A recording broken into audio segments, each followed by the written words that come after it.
বাংলাদেশের হৃদয়ে ঢাকার শেরে বাংলা নগরে দাঁড়িয়ে আছে আমাদের জাতীয় গৌরব, বাংলাদেশ জাতীয় সংসদ ভবন। আধুনিক স্থাপত্যের এক অনন্য নিদর্শন, যার নকশা করেছিলেন বিশ্ববিখ্যাত মার্কিন স্থপতি লুই আই কান। এর নির্মাণ কাজ শুরু হয়েছিল 1961 সালে।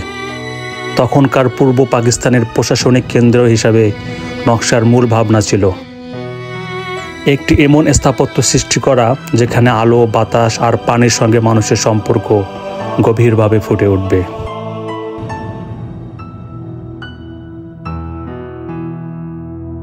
(1971) সালের মুক্তিযুদ্ধের পর স্বাধীন বাংলাদেশের জন্য এই ভবনটি নতুন অর্থ পায়, গণতন্ত্রের প্রতীক হিসাবে। দীর্ঘ নির্মাণ যাত্রা শেষে 1982 সালে সম্পূর্ণ হয় এই বিশাল স্থাপনা এবং 1983 সালে এখানে প্রথম সংসদ অধিবেশন অনুষ্ঠিত হয়।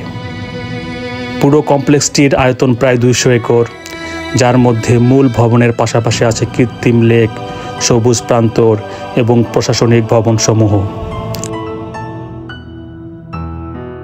ভবনের ভিতরে রয়েছে 350 জন সংসদ সদস্যের আসন, আধুনিক প্রযুক্তি নির্ভর ভোটিং ব্যবস্থা এবং আকর্ষণীয় আলোক নকশা।